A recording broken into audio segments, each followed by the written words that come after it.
Much of the reform energy in the European church of the late Middle Ages was among the poor. Being poor meant being, of course, illiterate. The poor and illiterate don't, as a rule, and as common sense would suggest, write books about their hopes and their dreams.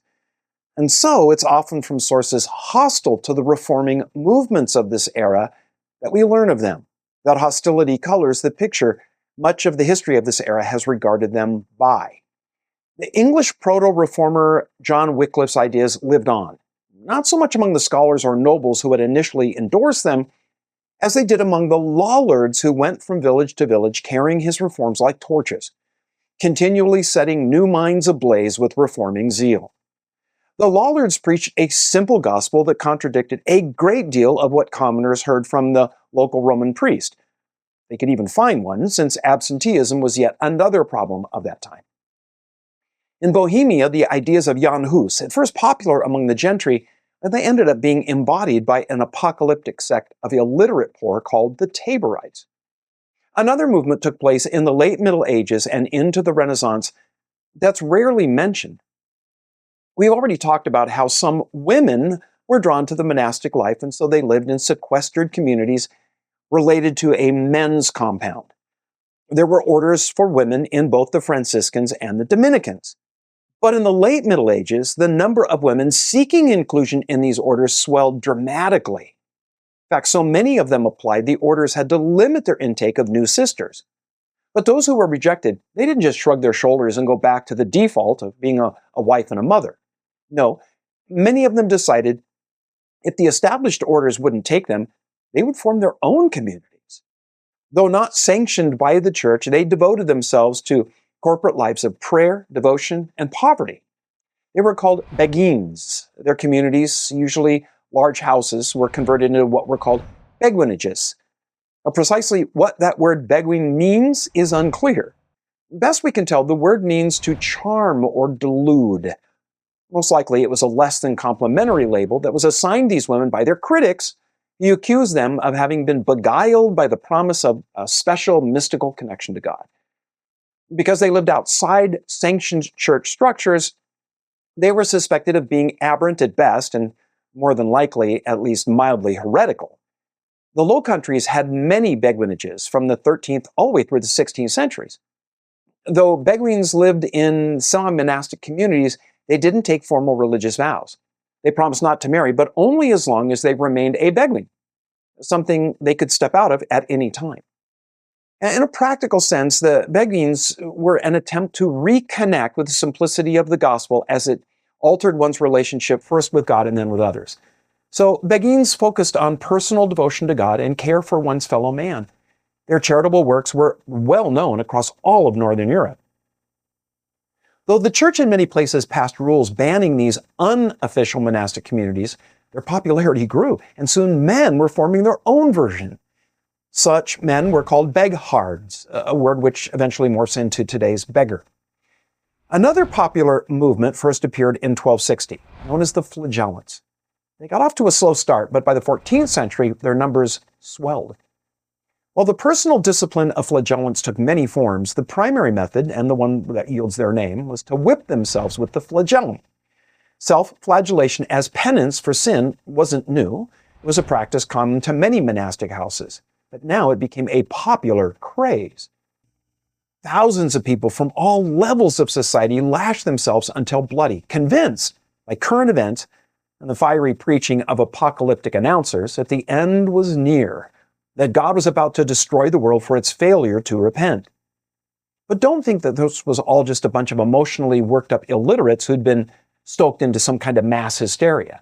No, the flagellants followed a specific rite of self-flagellation and other forms of personal mortification. The movement held to a rigid discipline, while the specific details altered over time and place. Typically, those who wished to join the flagellants did so for 33 and a half days. And during that time, they owed total obedience to their spiritual overseers. Twice a day, flagellants marched 2 by 2 to the local church while singing hymns. After praying to Mary, still singing, they then went to the public square that was, of course, found in almost every European town. They would form a circle, kneel in prayer with bared backs, and then as they prayed or sang, they would commence the lashing until their backs were covered in blood. Occasionally, one of their leaders would preach to them while they were doing this on the sufferings of Christ. Then they would rise, cover their bleeding backs, and again withdraw in an ordered procession. Now, besides these 2 daily public self-flagellations, they were committed to a private third. Now, as I said, they did this for 33.5 days. But forever after, they were supposed to renew the scourging annually on Good Friday. At first, church officials saw little danger in the movement, but flagellants soon began to refer to what they were doing as penance and a second baptism, a term you may remember the early church used for martyrdom. This talk of self-induced penance concerned church officials because it threatened their hegemony, their control over the religious life. The flagellants were accused of seeking to usurp the power of the keys, which of course was given only to St. Peter and his successors, the officially sanctioned church hierarchy who alone could prescribe proper penance. In several countries, flagellants were persecuted, and eventually the practice of public flagellation was abandoned. Despite this, the movement continued for generations. Until recent times, one could still find lingering echoes of the flagellants in certain places in the American Southwest. There were individual instances of attempts at reform that took place all over Europe in the late Middle Ages. I'm going to give just one example. It centers on a man named Hans Bohm and the village of Nicholashausen in Würzburg, Germany.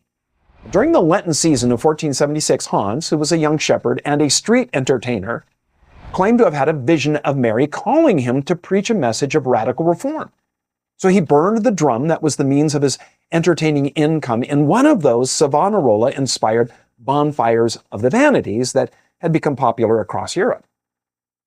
Times were bad, crops had failed, and yet the bishop oppressed the poor with ever higher taxes. At first, Bohm preached on the need for repentance and a return to classic Christian virtue. But being moved by the poverty of so many of the pilgrims that flocked to hear him, his message took on a more strident and political note. He began calling attention to the contrast between the commands of the gospel and the greed and corruption of a corpulent clergy. As his popularity grew, he announced that a day was coming when all the world would be equal. All would work for a living, including the indolent, rich, fat cats who at that time lived off the labor of the good, honest, hardworking folk of the region. He urged his nearly 50,000 followers to act in advance of that great day by refusing to pay taxes and tithes. He set a date, when all would march to claim their rights. On the eve of the appointed day, the bishop's soldiers seized him and dispersed his followers. Bohm was tried and convicted of being a heretic. He was executed by being burned at the stake. But that didn't dissuade his followers, who continued gathering at Nicholashausen. The bishop put the entire village under an interdict, and still they came.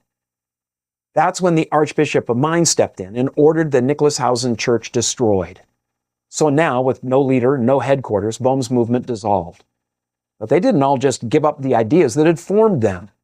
They fueled the Anabaptist movement of the 16th century. This was just one of many similar movements in the late Middle Ages where calls for justice merged with a cry for reform of the church. These movements were often put down by the force of arms, which only served to further alienate commoners against the nobility and clergy. It was only a matter of time until enough of the clergy would themselves recognize the need to reform a church that had grown way too cozy with secular power. Another factor fueling the call for reform was the intellectual quagmire that it fell into in the late Middle Ages. After reaching its zenith under Thomas Aquinas, scholastic theology morphed into the proverbial serpent that eats its own tail. You may remember that scholasticism began as an attempt to provide a rational, reasonable basis for the Christian faith. But Scotus used the tools developed by scholasticism to introduce a divide between faith and reason. Then William of Ockham turned that divide into a great divorce and introduced a split between theology and philosophy that exists in the minds of many people today. Scholastic theologians began to ponder such complex and yet pointless issues as, can God make a rock so big even he can't lift it? How many angels can dance on the head of a pin? Does God do good because it's inherently and intrinsically good, or is it good because God does it? Now, while these questions might move you and I to say, oh, well, that's interesting, let's think about that, To the hundreds of thousands of commoners concerned with just having enough bread for the next meal, a church charged with being guardian of their souls, such a preoccupation with these things seemed a terrible waste of time and resources. The clergy concerned with pinheads and angels seemed to the peasantry to be pinheads. They concluded that there was a vast divide between formal religion and daily life. And that was a new idea, one fostered by the excesses of a scholasticism run amok. This is not to say that all priests were dyed-in-the-wool scholastics of the Scotus or Occam variety. Some clergy reacted against the complexities of late Middle Age scholasticism by calling for a return to the simplicity of the gospel. The best-known book voicing that reaction is the classic The Imitation of Christ by Thomas à Kempis. The book asks, and I paraphrase, what good is it if you're able to discuss the Trinity with great profundity, but you lack humility and thereby offend the Trinity? High-sounding words do not make one holy and just. Only a life of virtue is acceptable to God. Were you to memorize the entire Bible and all the sayings of the philosophers, what good would it be without the love of God and His grace? Vanity of vanities, all is vanity except loving God and serving Him. Well, much could be said at this point as we trace the road to reform about the Renaissance. And the fact is, much has been said about it, so I'm not going to. I'll just sum it up with this. While we call it the Renaissance, meaning rebirth, it would be wrong to assume that the Middle Ages were left behind, dropped like some cast-off doll. Yes, the people of Renaissance Europe knew that their societies were going through a monumental shift and that new ideas were afoot. But the Renaissance was built on a foundation provided by the Middle Ages. It was not a clean break from it. As the Ottoman Turks took over the Middle East and the Byzantine Empire folded, many of the Eastern scholars moved to the West, bringing their treasured manuscripts with them. These manuscripts were in Greek, a language that by the 13th century had been all but lost to Western Europe. These Eastern scholars revived it and presided over a reinvestment of study in the ancient classics of the Greco-Roman world. Those works were fueled even more study as scholars realized the brilliance of writers like Seneca, Cicero, Aristotle. That literary awakening began in Italy and then spread beyond the Alps.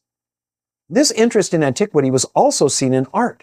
Sculptors, architects, and painters sought inspiration in pagan sources rather than Christian themes that had dominated their craft for hundreds of years. I'm soon going to do an episode on the art and architecture of this era because it's fascinating. Though they imbibed and then emulated the styles of the classical era, they didn't wholly abandon the Gothic. In fact, Renaissance art is in many ways a fusion of Gothic and classical, as those who've been to Florence and Rome know. Now, this interest in a return to the classical era coincided with Gutenberg's invention of the movable type printing press in 1439. The printing had long been done by inked woodcuts pressed on paper. Gutenberg's invention had a profound impact on the development of the Renaissance, but it took a while for a reason that isn't often mentioned. It turns out that the earliest printing was difficult to read because it was in either Latin or Greek rather than the vernacular. And the typography of the day imitated, get this, handwritten script. So printed books looked like they had been handwritten rather than printed. And we wonder, well, why did they do that? Well, because only the wealthy could afford books prior to the printing press. So it was the wealthy who bought books. The printing press was originally conceived of as a way to make expensive books more cheaply for rich people. Only later did printers work out the economics and realize that they could make a lot more money by standardizing their type and printing many books at lower prices. Gutenberg didn't even publicize his invention. His original aim was to produce a large number of books that he could sell as expensive manuscripts. So rather than simplifying the printed page, he made it as elaborate as any traditional handwritten manuscript. Take a look at a Gutenberg Bible if you get a chance, and you'll see what I mean. Now, eventually, printers realized how their presses could be used to mass-produce books, and deep learning became available to people who never thought it possible. Contained in those books were dangerous new ideas about reform. We're going to conclude our series, The Long Road to Reform, in the next episode as we take a look at the popes of the Renaissance and see why so many in Europe were so ready for reform.